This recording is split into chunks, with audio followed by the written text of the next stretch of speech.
Selamat malam Pak Nanto, kami dari kelompok Kom A dan kami akan mempresentasikan tentang studi komparatif strategi ekspansi perusahaan Gojek di mancanegara dan juga Toyota di Indonesia. Next.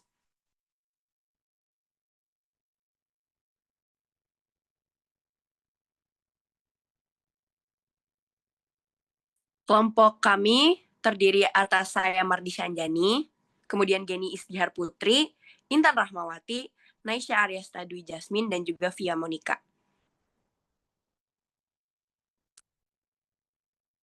Oke, yang pertama adalah latar belakang. Jadi, kita akan bahas sedikit tentang globalisasi ekonomi. Apa sih globalisasi ekonomi itu?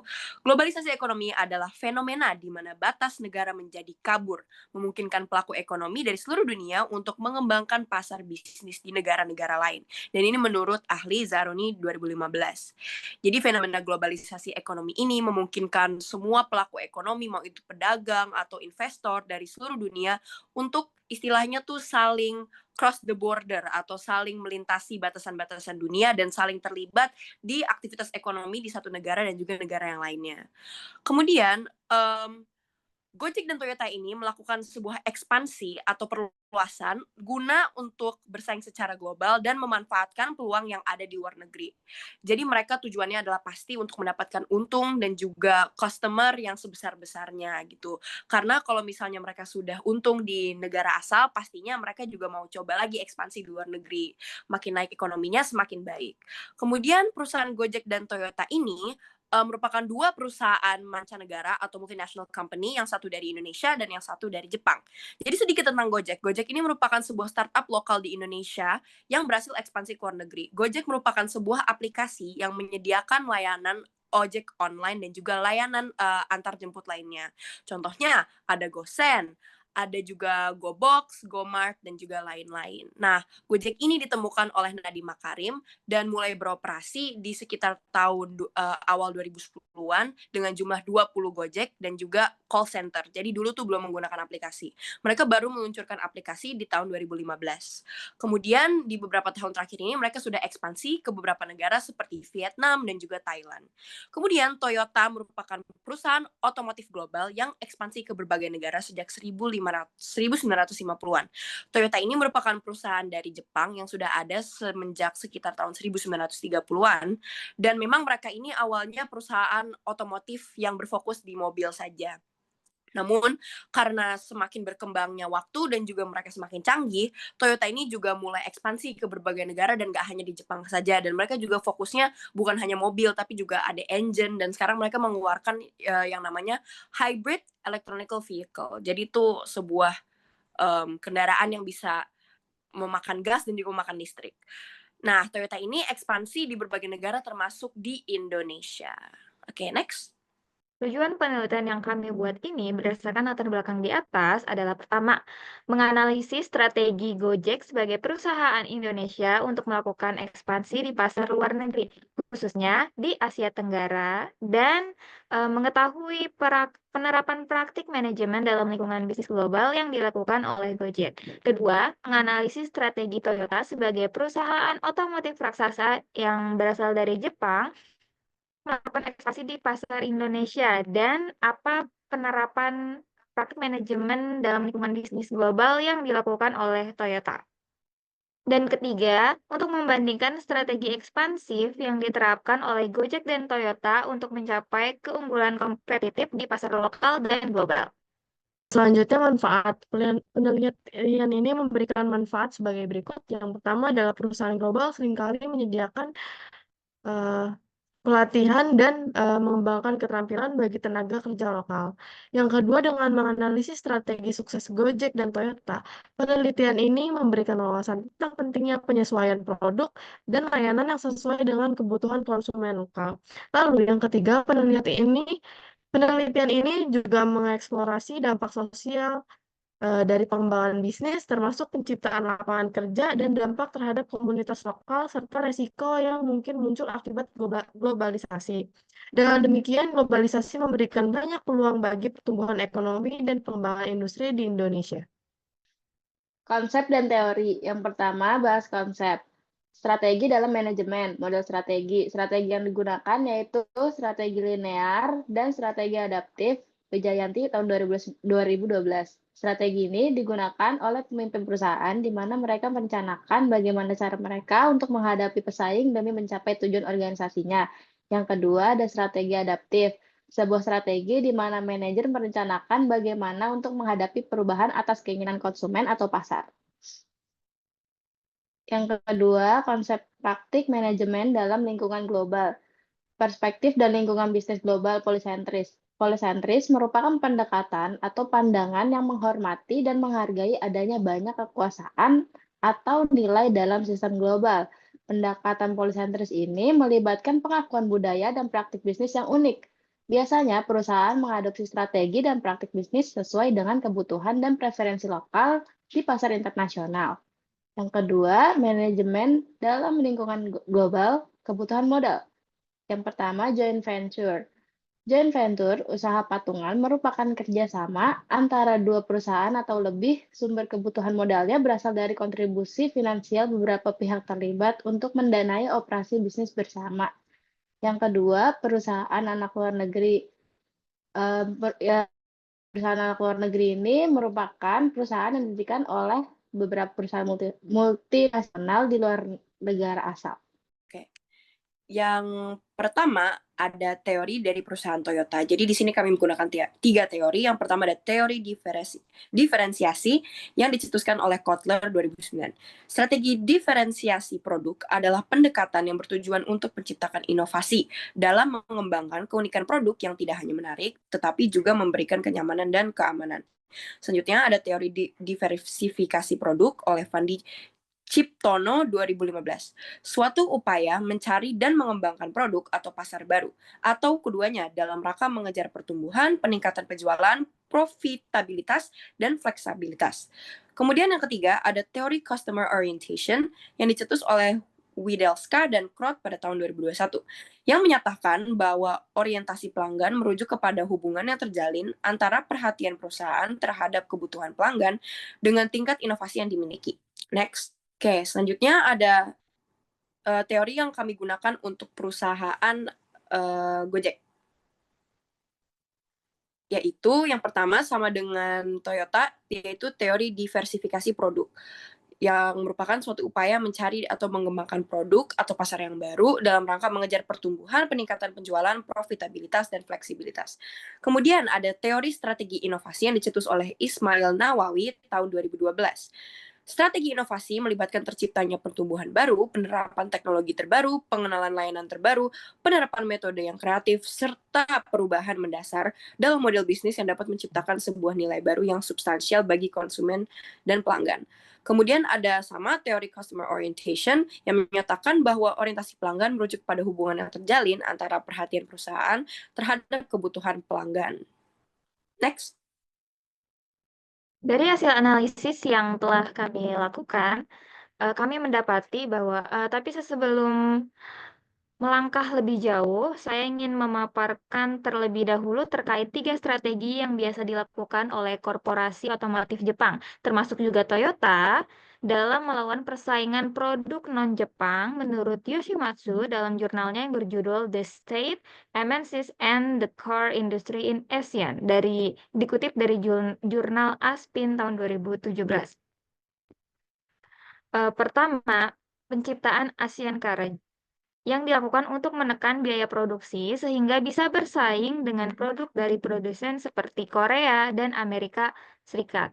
Selain itu, Jepang juga mulai mengoptimalkan penggunaan komponen lokal guna mengurangi ketergantungan terhadap impor bagian otomotif. Terlihat dari penerapannya di pasar Indonesia, yaitu ketika mereka bekerja sama dengan pemerintah Indonesia dalam proyek mobil Kijang atau singkatan dari kerjasama Indonesia-Jepang, yang mana ini sejalan juga dengan teori strategi diferensiasi produk oleh Kotler yang telah dijelaskan di slide sebelumnya. Strategi yang kedua yaitu perluasan kemitraan, yang mana ini bisa dilihat dari akuisisi saham Daihatsu pada tahun 2016, di mana Daihatsu ini namanya tetap dipertahankan, tetapi menjadi di bawah naungan perusahaan Toyota. Ini juga contoh dari penerapan diversifikasi produk oleh Fandi Ciptono pada tahun 2015. Terus strategi yang ketiga yaitu penguatan industri ASEAN. Di sini seperti yang kita tahu, negara Asia Tenggara itu jika dibandingkan dengan negara-negara lainnya, industri otomotifnya masih tidak sebanding. Nah, dengan kehadiran Jepang yang sudah berkontribusi lebih dari 3 dekade, mereka menaikkan industri otomotif di Indonesia. Nah, menurut manajer Toyota, Anton Jimmy Suwandi, keberhasilan Toyota tersebut juga karena bermodalkan strategi yang dinamain sebagai multi-pathway strategy.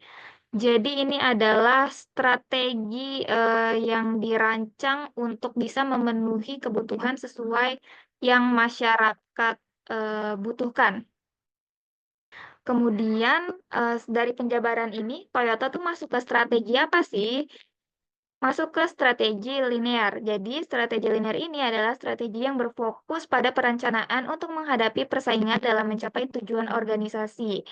Yang mana ini adalah langkah yang diambil oleh Toyota. Next.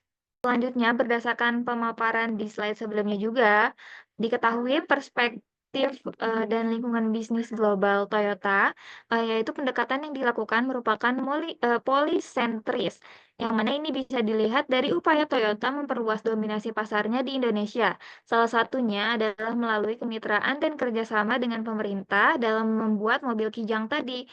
Kemudian, manajemen dalam lingkungan globalnya terkait jenis kebutuhan modal yang digunakan Toyota. Yang pertama, joint venture.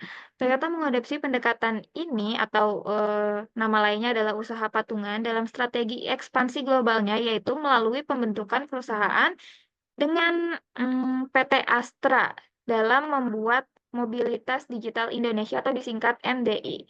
Terus yang kedua, jenis kebutuhan modalnya adalah anak perusahaan luar negeri, yang mana ini bisa dilihat dari apa yang Toyota dirikan di negara tujuan, yaitu dia mendirikan PT Toyota Motor Manufacturing Indonesia.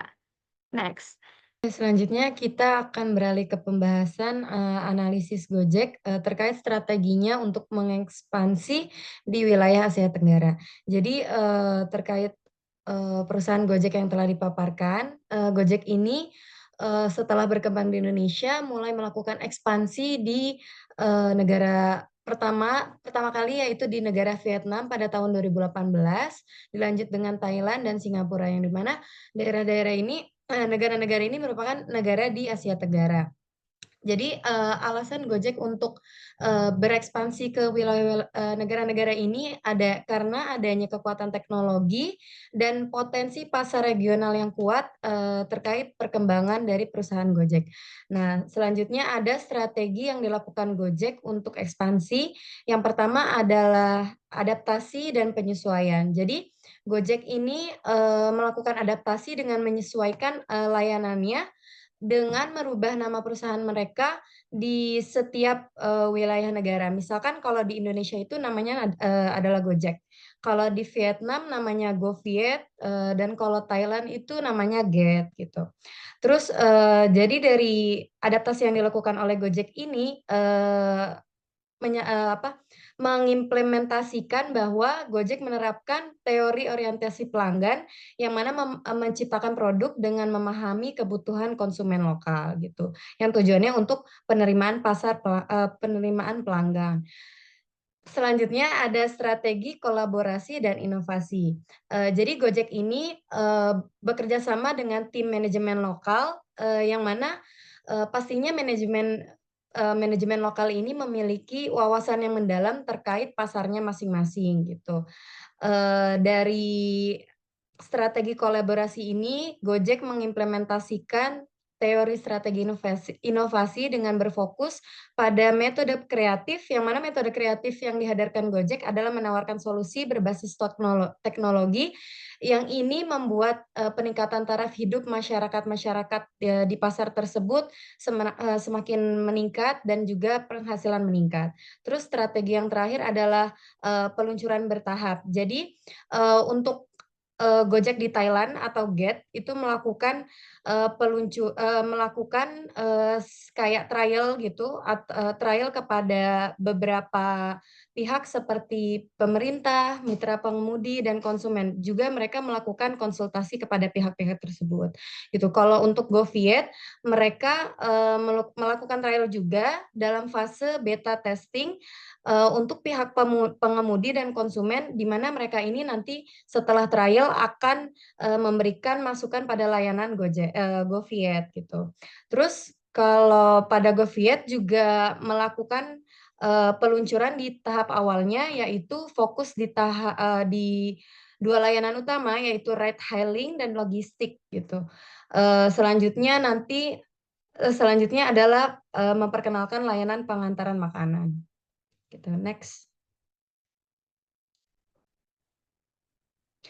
Terus model strategi yang dilaksanakan oleh Gojek adalah strategi adaptif, di mana mereka berhasil melakukan ekspansi ke kawasan ASEAN seperti Vietnam, Thailand, dan Singapura, yang mana mereka menyesuaikan layanan dan model bisnisnya dengan kebutuhan konsumen dari setiap karakteristik pasar negara tersebut gitu. Seperti kayak di Vietnam tadi setelah saya sebutkan, kalau namanya adalah GoViet, dan kalau di Thailand adalah Get gitu. Jadi mereka menunjukkan mampu beradaptasi terhadap keinginan konsumen.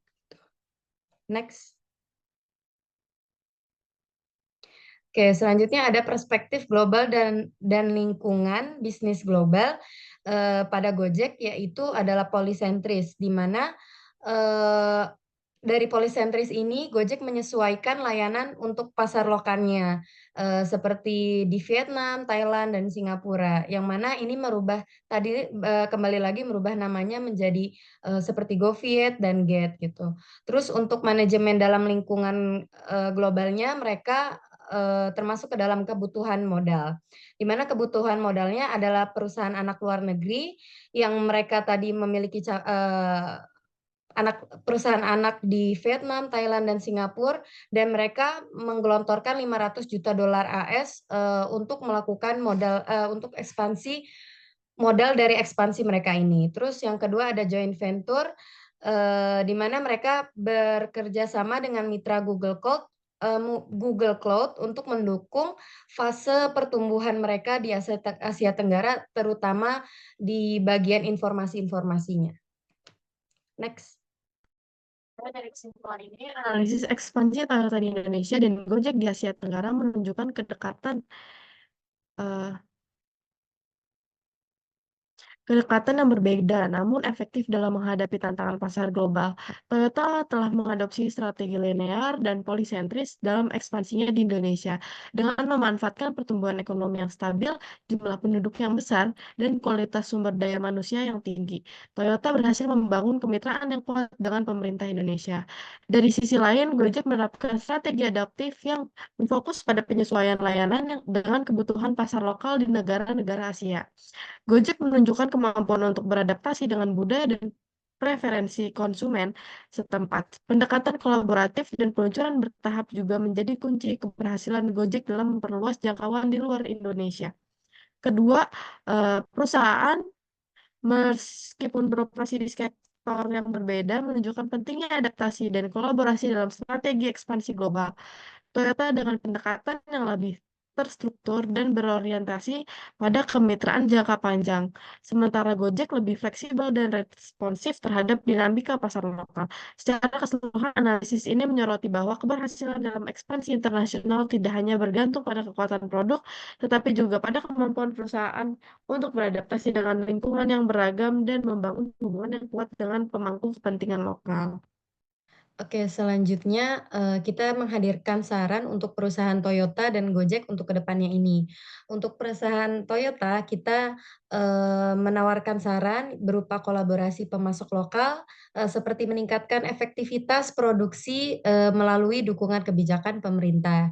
Terus juga kita menghadirkan saran target pasar generasi muda, yang mana tertarik pada inovasi teknologi IoT, yaitu inovasi yang produknya ini modern gitu. Terus juga kita menawarkan saran diversifikasi produk ramah lingkungan, yang mana Toyota ini meneruskan eee, produknya untuk fokus pada kendaraan listrik, atau hybrid. Terus kita juga menawarkan saran-saran lainnya seperti infrastruktur kendaraan listrik, kemudian mengedukasi publik dan mengembangkan, kualitas sumber daya manusia lokal, gitu. Untuk perusahaan, Gojek, kita, menawarkan saran berupa untuk pengembangan super app yang mana fokus pada efisiensi layanan di semua negara yang mereka operasikan. Terus kita juga menghadirkan saran berupa, Gojek yang mengkolaborasikan dengan perusahaan lokal dengan meningkatkan, penetrasi pasar dan aksesibilitas. Terus yang terakhir layanan ramah lingkungan, di mana, Gojek dapat memperkenalkan transportasi berbasis kendaraan listrik, yang terus ditingkatkan untuk kedepannya juga, yang mana ini untuk menjangkau daya saing dan meningkatkan citra perusahaan, gitu. Jadi sekian dari presentasi kami dan ada sedikit quotes untuk kita semua. Sebelum kita menyelesaikan semester ini, kita harus tetap ingat bahwa kita harus terus bekerja sama untuk meraih kemenangan bersama. Sekian dari kami, selamat malam Pak Nanto.